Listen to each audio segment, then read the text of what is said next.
In fact, I brought recordings. Would everyone like to hear them? Adam, stop this! You bastard, you can't— Oh my God. The divorce papers were supposed to arrive next Tuesday.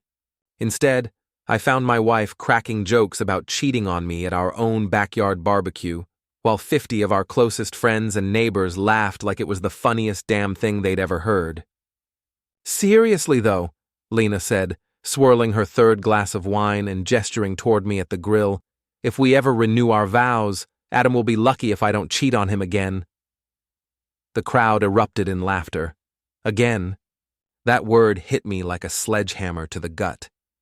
I stood there, flipping burgers, tongs in hand, forcing a smile while my world crumbled around me. The smell of charcoal and propane suddenly made me nauseous. My wife of 12 years had just admitted to cheating on me in front of half the neighborhood, disguised as a joke. "Adam's such a good sport," called out Becca, Lena's best friend and fellow attorney. "Most husbands would be throwing those burgers at her head by now." More laughter. I wanted to disappear into the ground. Uncle Ray, my dad's brother and the only family I had left, appeared beside me at the grill. At 68, the retired cop still had the build and instincts of someone you didn't mess with. He leaned in close, his voice barely audible over the crowd. "Don't ever let someone make you the butt of their joke, kid," he said quietly. "Especially not your own wife. Remember that." I nodded, not trusting my voice. Ray squeezed my shoulder and walked away, leaving me alone with my thoughts and a grill full of meat that suddenly tasted like ash. The party continued around me. Lena held court on the back deck, regaling everyone with stories from her law firm. She looked radiant in her red sundress, her blonde hair catching the evening light. Beautiful, successful, and apparently unfaithful. "Adam!" shouted Carl, my best employee, and one of the few people at this party who actually worked for a living. "These burgers are incredible, man. What's your secret?" "Lots of practice," I said, my contractor's hands steady despite the turmoil in my chest. "And the right amount of heat." Carl grinned and grabbed another beer from the cooler. At 35, he was 10 years younger than me, but twice as optimistic about everything. "You and Lena sure know how to throw a party. This is better than that fancy lawyer shindig she dragged you to last month." I remembered that party. Lena had spent the entire evening talking to a young associate named Zach Callahan.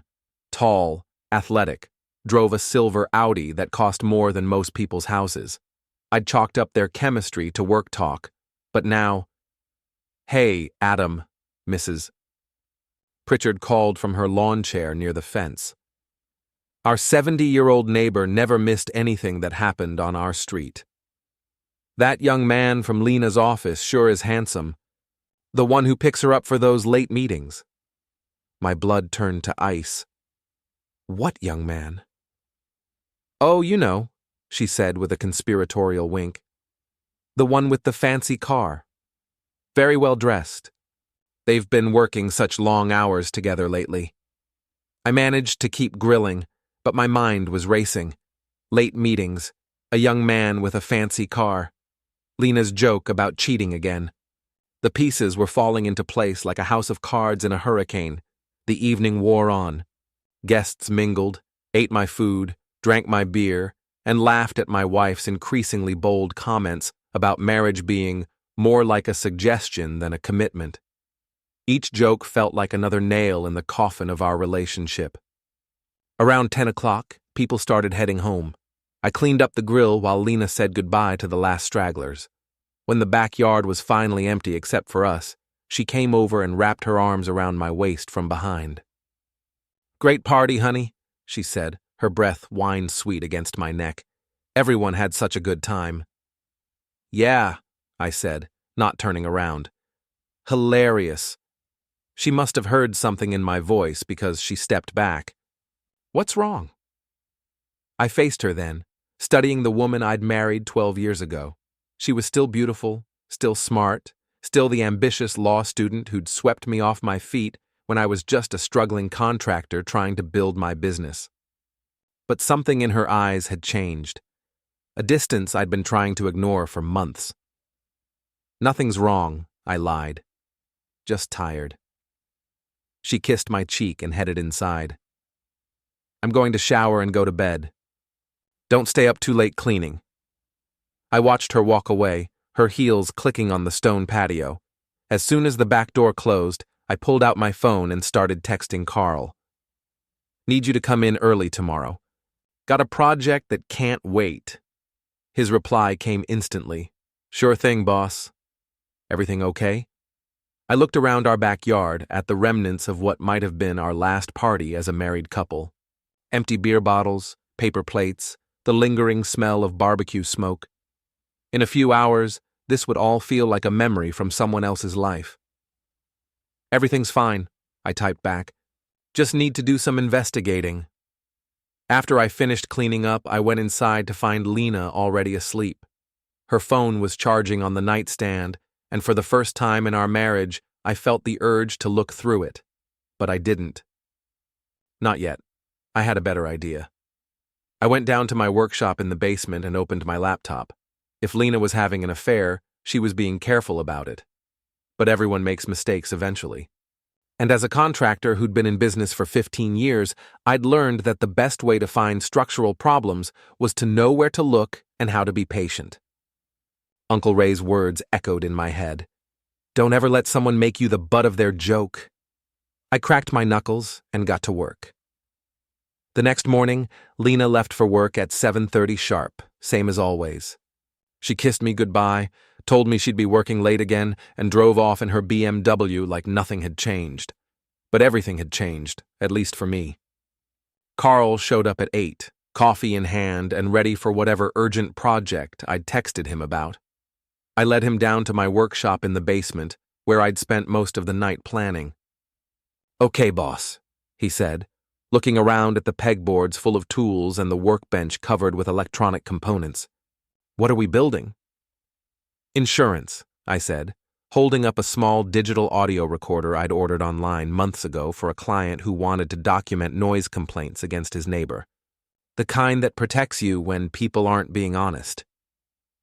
Carl's expression grew serious. "This about Lena?" I nodded and told him about the party, Mrs. Pritchard's comments, and the growing suspicion that had been eating at me for weeks. Carl listened without interrupting, occasionally shaking his head. "Man, I'm sorry," he said when I finished. "I always thought you two were solid." "So did I. But if I'm wrong, I need to know for sure." "And if I'm right?" I trailed off, not sure how to finish that sentence. "What do you need me to do?" That's why I liked Carl. No judgment, no lectures about trust and communication, just practical support when it mattered most. Help me install this in Lena's car, and maybe do some reconnaissance around the neighborhood. Mrs. Pritchard mentioned a guy picking Lena up for meetings. I want to know who he is and what kind of meetings they're having. We spent the morning working on the audio device, making sure it would be virtually undetectable once installed. The plan was simple. Hide it under the passenger seat of Lena's BMW, where it would record any conversations she had while driving. If she was having an affair, eventually she'd slip up and mention it to someone. Around noon, we drove to Lena's law firm downtown. Her BMW was in the parking garage, and security was lighter than I'd expected. It took Carl less than 5 minutes to install the recorder while I kept watch. Professional grade, voice activated, with enough battery life to record for weeks. "Done," Carl said, sliding out from under the car. "If she's talking to anyone about anything, we'll know about it." Phase 2 of my investigation took us to Murphy's Tavern, a dive bar 3 blocks from the courthouse where lawyers and cops went to drink away their problems. The bartender, a tough-looking woman named Barb, had been serving drinks there for 20 years and knew everyone's business. "Adam Mercer," she said when we walked in. "Haven't seen you in here for months. How's that beautiful wife of yours?" "That's actually what I wanted to ask you about," I said, ordering 2 beers. "Someone mentioned seeing her around town with a young guy from her firm. Zach something?" Barb's expression shifted slightly. "In her line of work, she'd developed a sixth sense for marital trouble. "Zach Callahan," she said, polishing a glass, "comes in here sometimes with the other lawyers. Real pretty boy, drives that fancy Audi. Why? Just curious. Lena's been working a lot of late nights lately." Barb set down the glass and leaned across the bar. "Honey, I've been tending bar for 2 decades. When a married woman starts coming in here with a man who isn't her husband, ordering wine instead of her usual beer, and sitting in the back booth instead of at the bar, well, let's just say curiosity is the least of your problems." My stomach dropped. When was this? Last couple months, maybe 6, 7 times. Always real cozy, lots of whispering and hand-holding. I figured you knew. I drained my beer in one gulp. "Thanks, Barb. I appreciate the honesty." "Adam," she called as we headed for the door. "Whatever you're thinking about doing, be smart about it.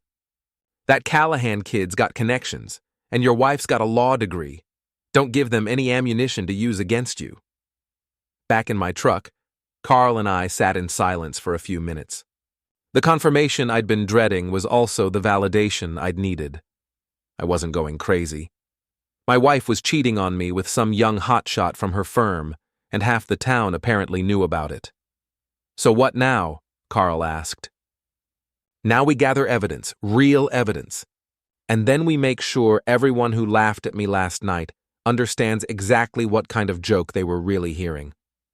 We spent the rest of the afternoon driving around town, talking to people, asking casual questions. Mrs. Pritchard was happy to share everything she'd observed. Zach picking Lena up at least twice a week for client meetings that lasted until after midnight. The two of them in his Audi outside our house, talking and laughing while I was supposedly asleep inside. By evening, I had a clear picture of what was happening. My wife was having an affair with a man 10 years younger than her, and she was arrogant enough to flaunt it in front of our neighbors. The joke at the barbecue wasn't a slip of the tongue. It was her way of testing the waters, seeing if she could get away with being more open about it. That night, Lena came home at 11:30, claiming she'd been working on a difficult case. She smelled like expensive cologne and wine, not coffee and law books. When she went to shower, I noticed she took her phone with her instead of leaving it on the nightstand like usual. I lay in bed pretending to sleep, listening to her move around the bathroom, and made my decision. If Lena wanted to play games, I'd show her what a real game looked like, but I wouldn't be playing by her rules. The next morning, after she left for work, I called in a favor from an old client who worked in private security. Within an hour, I had access to phone records, credit card statements, and other information that painted a very clear picture of my wife's extracurricular activities. Hotel charges, restaurant bills, even a jewelry purchase I'd never seen her wear at home. The evidence was overwhelming, but I needed more than just financial records. I needed something that would destroy her credibility and her reputation the same way her lies had destroyed my trust. That's when I remembered the audio recorder in her car. 3 days later, the recorder had captured everything I needed and more. Lena's conversations with Zach were explicit, detailed, and completely damning.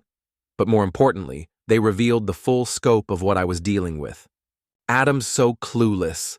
Lena's voice came through my laptop speakers as I sat in my basement workshop. "Last night at dinner, he actually asked if I wanted to go on a second honeymoon this summer." I almost laughed in his face. Zach's response made my hands clench into fists. "Maybe we should tell him. Get it over with. I'm tired of sneaking around."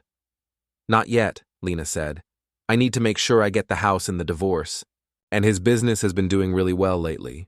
My lawyer says I can probably get half of everything if I play this right." There it was. This wasn't just an affair. It was a calculated plan to destroy my life and steal everything I'd worked for. The woman I'd loved and supported for 12 years was plotting to take me for everything I was worth. But the recordings revealed something else. Lena and Zach weren't the only ones involved. Becca, her best friend and fellow attorney, was helping coordinate their meetings and providing legal advice on how to maximize Lena's settlement. Even worse, they'd been making fun of me at the law firm, sharing details about our private life with their colleagues. "He actually thinks we're happy," Lena had told Becca in one conversation. "Yesterday he brought me flowers and said he was the luckiest man alive. I felt like throwing up." Becca's response was even worse. "Just keep playing the loving wife until we get everything lined up. Men like Adam are so easy to manipulate. They see what they want to see." I listened to hours of recordings, taking notes, planning my response. They thought I was stupid. They thought I was weak. They thought I would just roll over and let them destroy me. They were about to learn how wrong they were. The law firm was hosting their annual client appreciation party that Friday evening, a fancy affair at the downtown hotel with all the partners, associates, and their spouses in attendance. Lena had been looking forward to it for weeks, shopping for a new dress and talking about how important it was for her career. I'd originally planned to skip it, claiming I had work to catch up on, but now I wouldn't miss it for the world. "You sure you want to come?" Lena asked as she got ready Friday evening. "I know these lawyer parties aren't really your thing." "Wouldn't miss it," I said, adjusting my tie. "I'm looking forward to meeting some of your colleagues, especially that Zach guy you've been working with so much lately." If she noticed the edge in my voice, she didn't show it. "Oh, you'll love Zach. He's brilliant. Really going places in the firm." "I'm sure he is." The party was exactly what I'd expected. A room full of lawyers and their spouses, drinking expensive wine and talking about cases I didn't understand. Lena immediately began working the room, introducing me to partners and clients with the kind of forced enthusiasm that made my skin crawl. "This is my husband, Adam," she'd say. "He's a contractor. Very good with his hands." The condescension in her voice was subtle, but unmistakable. To these people, I was just the blue-collar husband who paid the bills while Lena pursued her real career. I spotted Zach across the room before Lena pointed him out. Tall, athletic, wearing a suit that probably cost more than most people made in a month. He was everything I wasn't: young, wealthy, educated, and completely unaware that his life was about to implode.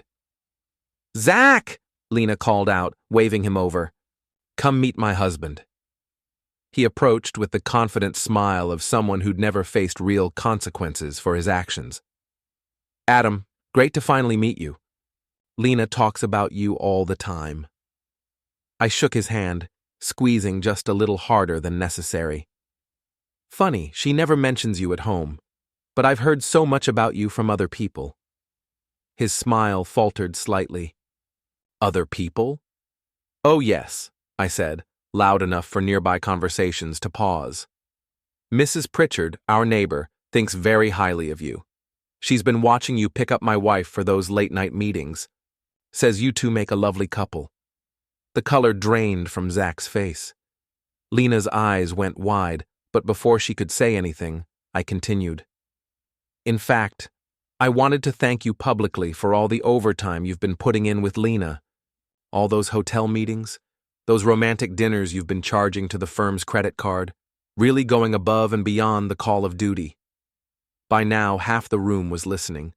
Partners, associates, clients, everyone was staring at us. Lena grabbed my arm, her nails digging into my skin. "Adam, what are you doing?" she hissed. "Just expressing my gratitude," I said, pulling out my phone. "In fact, I brought some recordings of Lena talking about how dedicated you both are to your work. Would everyone like to hear them?" "You bastard," Zach snarled, stepping toward me. "You can't what?" I interrupted. "Can't share recordings of conversations that took place in my wife's car? Can't discuss my own marriage at a public event?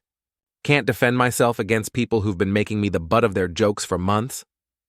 I looked around the room, making eye contact with as many people as possible. See, here's the thing about contractors. We're really good at finding structural problems, and when we find them, we don't just patch them up and hope for the best. We tear everything down and rebuild it properly. Lena was pulling on my arm now, trying to drag me toward the exit. "We're leaving. Now." Actually, we're not, I said, shaking her off. Because I'm not done yet. I turned to Becca, who was standing near the bar looking like she'd seen a ghost. Becca, right? Lena's told me so much about you. How you've been helping coordinate these meetings, providing legal advice on how to maximize her divorce settlement. Real friendship there. Becca's wine glass slipped from her hand and shattered on the floor. I don't know what you're talking about. Sure you do, I said. You're the one who told her that men like me are easy to manipulate, that we see what we want to see. But here's what you didn't see coming. Contractors don't just work with their hands. We work with our heads too. The room was dead silent now. I could see phones coming out, people starting to record. This was going to be all over social media within an hour, and everyone in their legal community would know exactly what kind of people Lena, Zach, and Becca really were. You want to know the real joke? I said, addressing the entire room now. My wife stood in our backyard 3 days ago and told 50 people that I'd be lucky if she didn't cheat on me again. Everyone laughed. But the real punchline is that she's been cheating for months, planning to divorce me and take everything I've worked for, and making fun of me with her boyfriend and her friends while I supported her career and her lifestyle. I looked directly at Lena, who was now crying, whether from shame, anger, or fear. I couldn't tell and didn't care. So here's what's going to happen, I continued. I'm going home to change the locks on my house and cancel the credit cards. Lena, you can stay with Zach tonight. I'm sure his apartment is nice enough for someone with your refined tastes. And Becca, you might want to call your own lawyer, because I have recordings of you providing legal advice for an unethical scheme, which I'm pretty sure violates some kind of professional conduct rules. I straightened my tie and smiled at the crowd. Thanks for the party, everyone. The food was excellent, and the entertainment was even better. As I walked toward the exit, I could hear the explosion of whispered conversations behind me. Phones were buzzing. People were already sharing what they'd witnessed. By tomorrow morning, everyone in their professional circle would know the truth. Lena caught up with me in the parking garage, Zach right behind her. You've destroyed everything, she screamed. My career, my reputation, everything. No, I said, getting into my truck. You destroyed everything. I just made sure everyone else could see it too. As I drove away, I could see them in my rearview mirror, standing under the fluorescent lights, probably trying to figure out how to salvage their careers and their relationship. But it was too late for damage control. The real fun was just getting started. By Saturday morning, the story had spread through town like wildfire. My phone was buzzing with calls and texts from friends, neighbors, and even former clients who'd heard about the confrontation at the law firm party.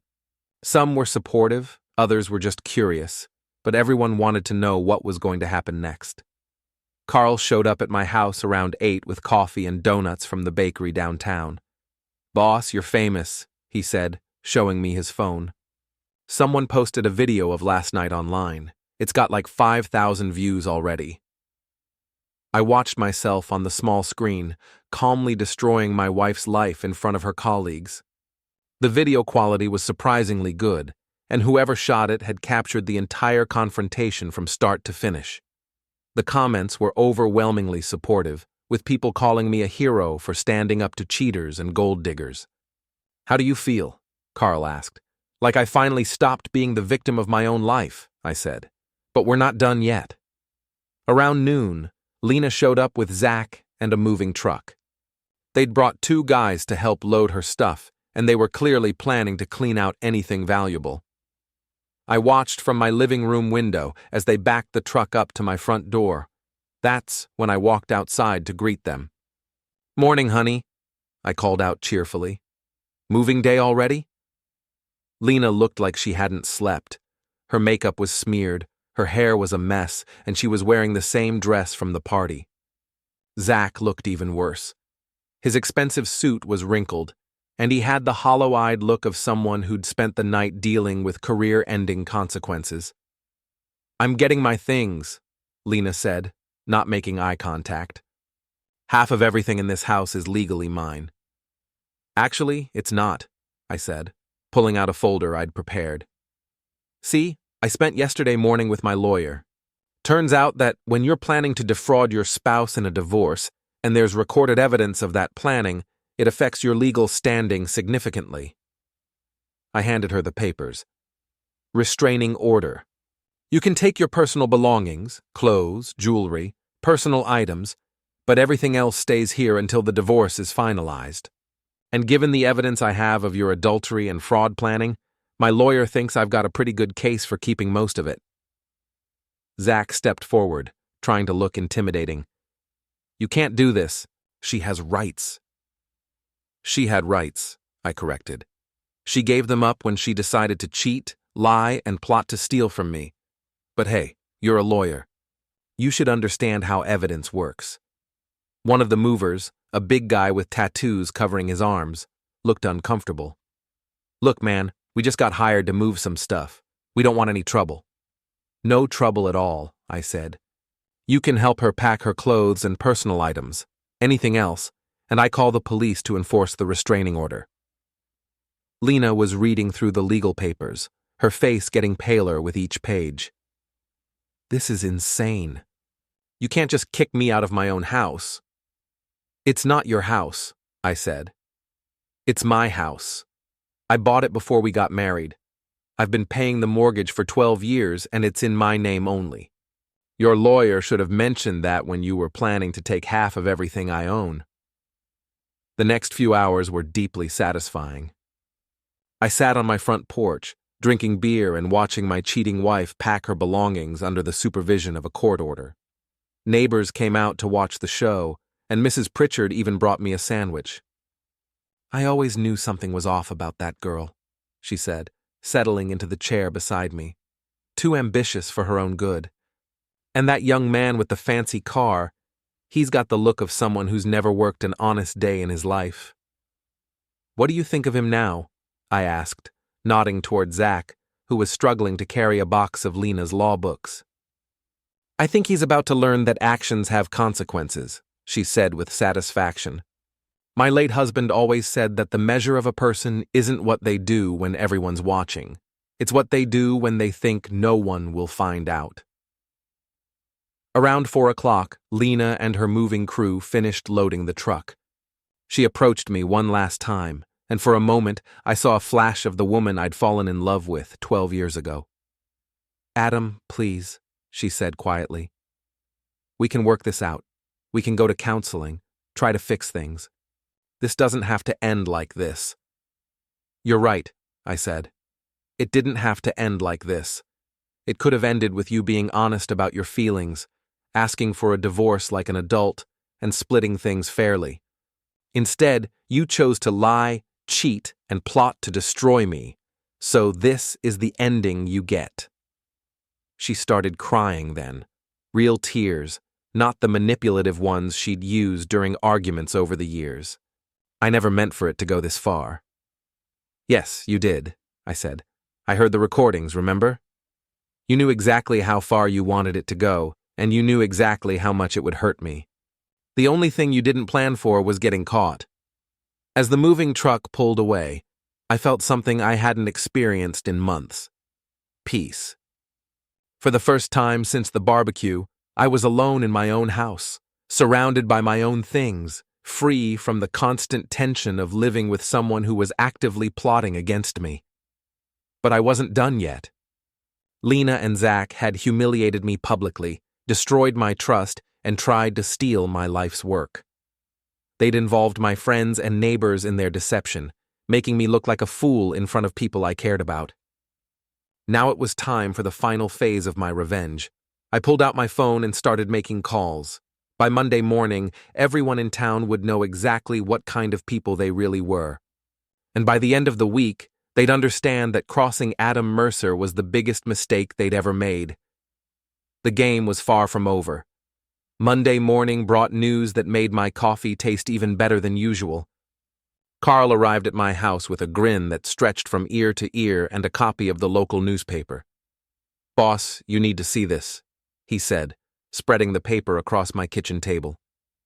The headline read, "Local law firm associate suspended pending ethics investigation." Below it was a photo of Zach looking like he'd rather be anywhere else in the world. Turns out, Carl said, that video from the party got the attention of the State Bar Association. Someone filed a complaint about Zach using firm resources for personal affairs and potentially violating client confidentiality. He's been suspended without pay pending a full investigation. I read through the article, savoring every word. The law firm was distancing themselves from Zach, claiming they had no knowledge of his inappropriate conduct and promising full cooperation with the investigation. His career was effectively over. What about Lena? I asked. That's the best part, Carl said, pulling out his phone. Barb called this morning. Apparently, Lena showed up at Murphy's Tavern last night, drunk and crying, telling everyone who'd listened that you'd ruined her life. She got into a screaming match with some woman who said she deserved everything she got. The whole thing ended with Lena getting thrown out of the bar. I shook my head. She always did handle stress poorly. It gets better, Carl continued. Mrs. Pritchard saw her this morning, driving around the neighborhood in Zach's Audi, probably looking for somewhere to stay. Word is, his apartment lease was in the law firm's name as part of his benefits package. When he got suspended, he lost the apartment too. The irony was perfect. Lena had destroyed our marriage for a man who couldn't even provide her with a place to live when things went bad. But the real satisfaction came that afternoon when I got a call from my lawyer. Adam, you need to hear this, he said. Lena's attorney just called. She wants to settle the divorce quickly and quietly. No alimony, no property division disputes, no fighting over assets. She just wants out. What changed her mind? Those recordings you provided. Her lawyer heard them and advised her that fighting this would only make things worse. Apparently there's talk about the state bar investigating her too, for her role in planning what they're calling matrimonial fraud. She wants to minimize her exposure. I leaned back in my chair, feeling a satisfaction deeper than anything I'd experienced in years. What are her terms? She keeps her personal belongings, her car, and her retirement account. You keep the house, the business, and everything else. She agrees to waive any claim to spousal support, and both parties agree not to discuss the marriage publicly. Counteroffer, I said. Same terms, but I reserve the right to defend myself if she or anyone else makes false statements about me or the divorce. I'm not giving up my right to tell the truth. I'll make the call. That evening, I decided to celebrate by taking a walk through downtown. It was the first time in months that I'd felt like showing my face in public, and I wanted to see how the town was reacting to everything that had happened. The response was better than I'd hoped. At the hardware store, the owner shook my hand and told me I'd handled the situation like a gentleman. At the diner, the waitress said she'd always thought Lena was too good for her own good, and that I deserved better. Even the bank manager, who'd known both of us for years, pulled me aside to say he respected how I'd stood up for myself. Takes guts to do what you did, he said. Most men would have just rolled over and taken it. Most men don't have Uncle Ray for family, I replied. As if summoned by the mention of his name, Ray appeared at my elbow. Heard you've been busy, he said with a slight smile. Just following your advice about not letting people make me the butt of their jokes. Good man. Your father would be proud. We walked together toward the town square, where the annual summer festival was being set up for the weekend. Food trucks, game booths, a small stage for local bands, the same setup they'd had for 20 years. You planning to attend? Ray asked. Thinking about it. Why? Because word around town is that your ex-wife and her boyfriend are planning to make an appearance. Something about trying to rehabilitate their reputations, show people they're not ashamed of what they did. I stopped walking. Is that so?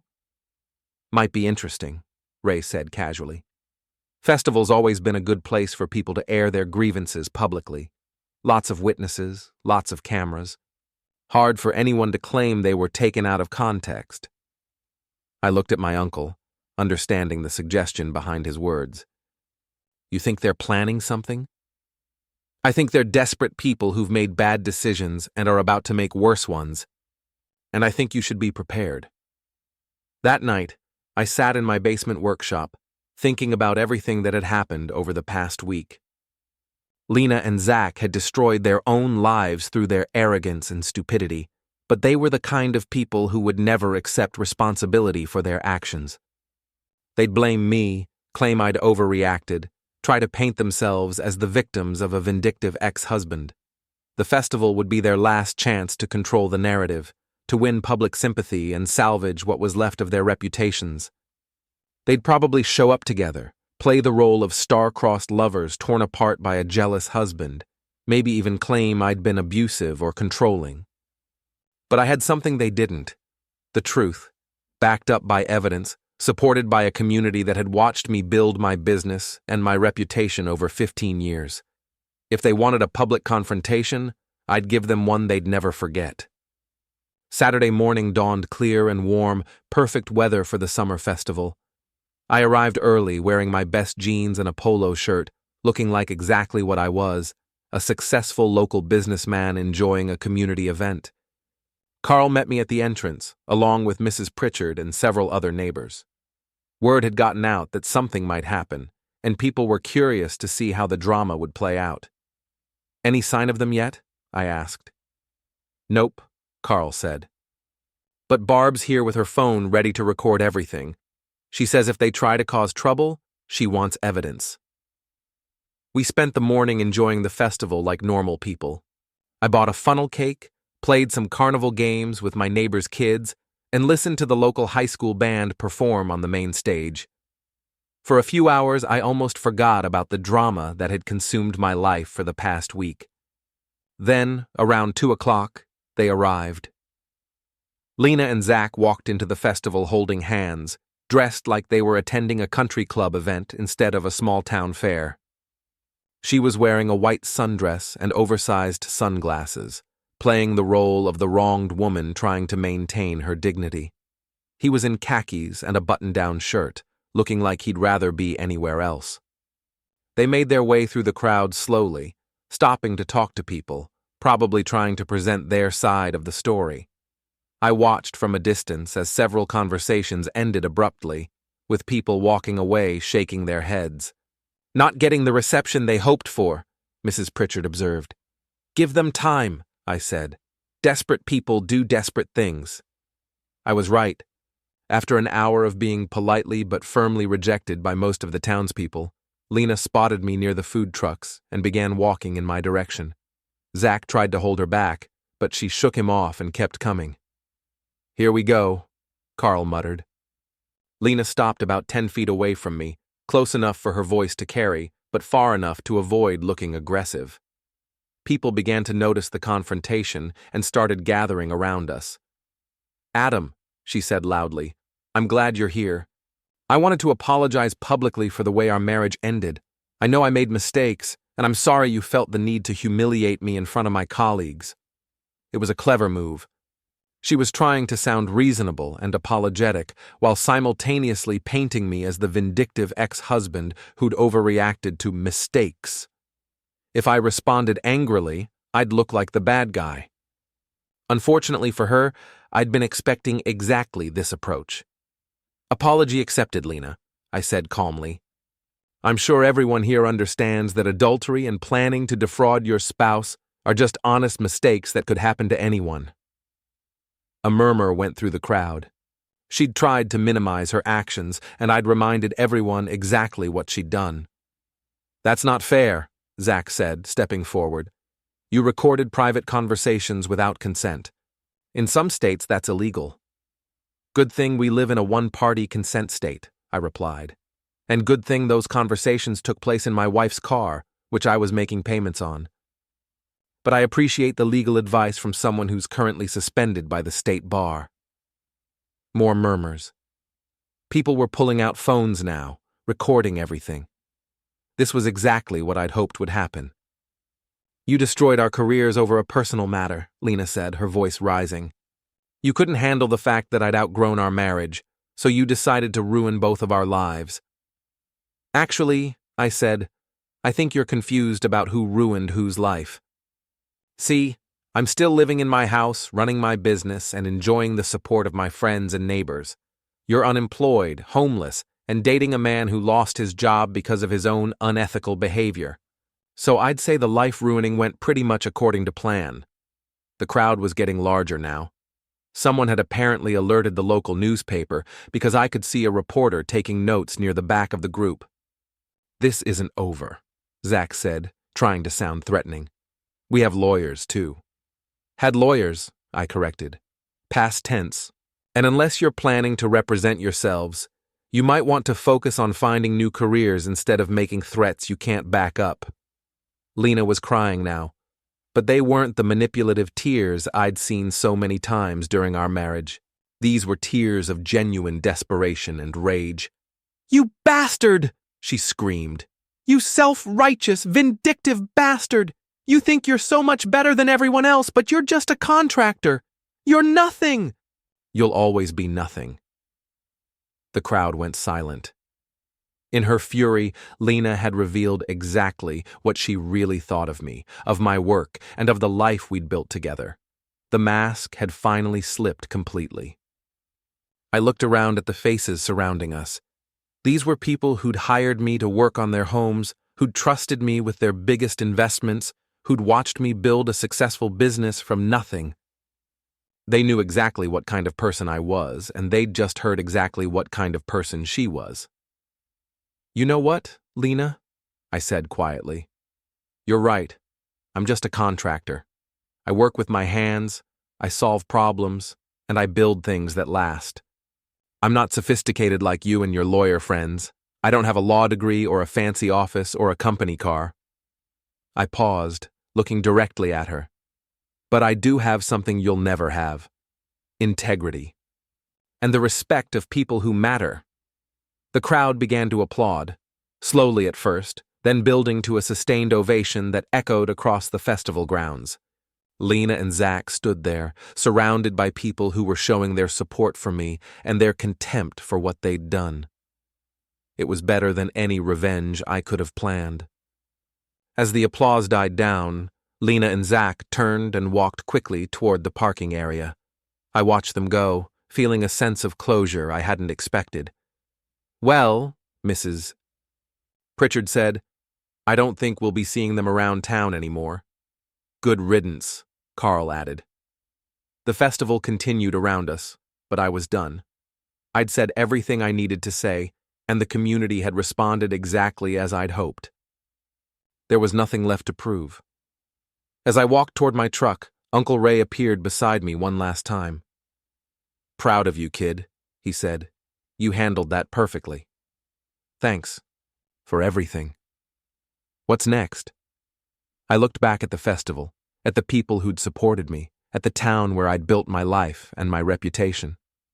Next, I go home, crack open a beer, and start planning what I'm going to do with the rest of my life. Without her. Sounds like a good plan. As I drove away, I could see Lena and Zach in my rearview mirror, standing beside his damaged Audi, probably trying to figure out where they could go and what they could do next.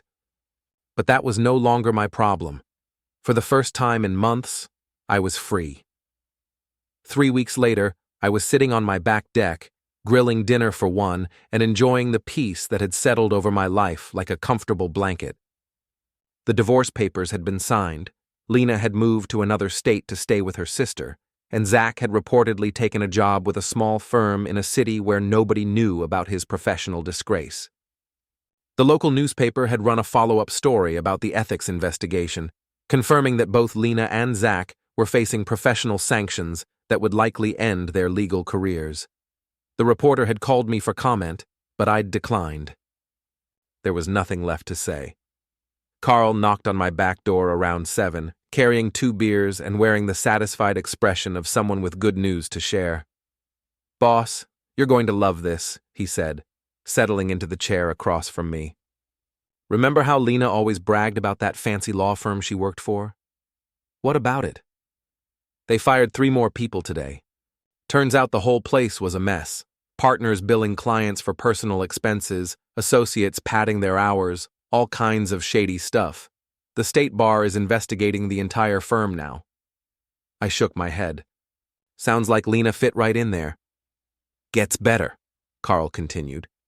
Barb heard from her cousin who works at the courthouse that Lena tried to file some kind of complaint against you for emotional distress or harassment or something. The judge threw it out without even scheduling a hearing. Good. I was wondering if she'd try something like that. We sat in comfortable silence for a while, watching the sun set over the neighborhood where I'd lived for the past 12 years. Mrs. Pritchard was watering her garden, waving when she noticed us watching. A couple of kids were riding bikes in the street, their parents sitting on front porches, talking and laughing. It was the kind of evening that made you appreciate simple things: good friends, cold beer, and the absence of people who wanted to destroy your life. You know what's funny? I said eventually. What's that? A month ago I thought my life was falling apart. My wife was cheating on me. My friends were laughing at me behind my back, and I felt like everything I'd worked for was about to be stolen from me. And now? Now I realize that wasn't my life falling apart. That was my life getting better. I just didn't know it yet. Carl raised his beer in a toast. To life getting better. To life getting better, I agreed. As we clinked bottles, my phone rang. The caller ID showed Uncle Ray's number. Adam, you busy? He asked when I answered. Just having dinner with Carl. What's up? Turn on Channel 7 News. There's something you need to see. I grabbed the remote and switched on the small TV I kept on the deck for watching games. The local news was running a story about a multi-car accident on the interstate, but that wasn't what Ray wanted me to see. Wait for it, he said. A few minutes later, the anchor moved to the next story. In other news, the state attorney general announced today that his office will be investigating several law firms in the region for alleged billing fraud and ethical violations. The investigation was prompted by complaints filed following a widely publicized incident at a legal industry event last month. They showed a brief clip from the video that had been recorded at the law firm party, me confronting Lena and Zach in front of their colleagues. Then the anchor continued. Sources close to the investigation say that the incident led to multiple whistleblowers coming forward with evidence of widespread misconduct in the legal community. Carl was grinning. Boss, you didn't just get revenge on your cheating wife. You accidentally exposed a whole network of crooked lawyers. Unintended consequences, I said, but I was smiling too. The story continued for another few minutes, detailing how the investigation had already led to several suspensions and at least 2 criminal referrals. The legal community that had looked down on me as just a contractor was now facing the kind of scrutiny that could destroy careers and send people to prison. You still there? Ray asked. Yeah, I'm here. Your father always said that the truth has a way of coming out eventually. He'd be proud of how you handled this whole situation. After I hung up, Carl and I finished our beers and talked about plans for expanding the business. With Lena out of my life and no divorce settlement to worry about, I had more capital than I'd had in years. We were thinking about hiring 2 more crews and maybe branching out into commercial construction. You know what the best part is? Carl said as he got ready to leave. What's that? You didn't have to become someone you're not to win this thing. You didn't lie, you didn't cheat, you didn't break any laws. You just told the truth and let the consequences play out naturally. After he left, I sat alone on my deck, thinking about everything that had happened since that barbecue 3 weeks ago. Lena's joke about cheating had been the catalyst that destroyed our marriage, but it had also been the beginning of my real life. I thought about the recordings I'd made, the evidence I'd gathered, the public confrontations that had exposed the truth about who she really was. Some people might call it revenge, but I preferred to think of it as justice. I'd simply made sure that the consequences of her actions caught up with her in a very public way. My phone buzzed with a text message from an unknown number. For a moment I wondered if it might be Lena, trying to make contact one last time. But when I opened it, the message was from someone else entirely. Mr. Mercer, This is Jennifer Walsh from Walsh Construction. We heard about your situation and wanted to say we respect how you handled it.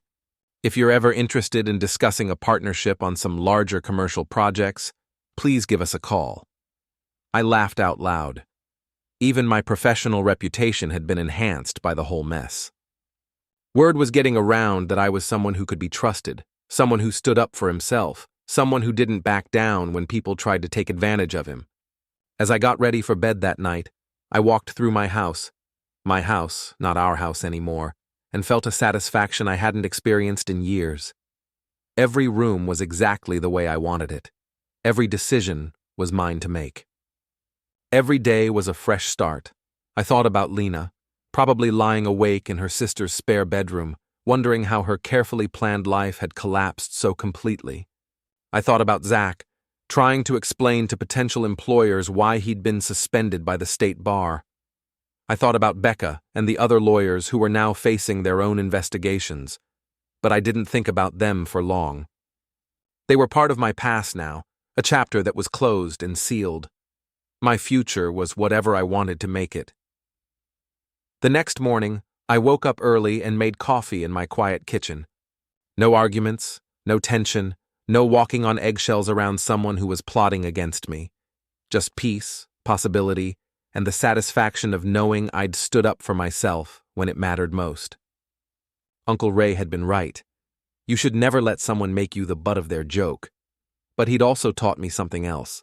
Sometimes the best revenge is simply living well and letting the truth speak for itself.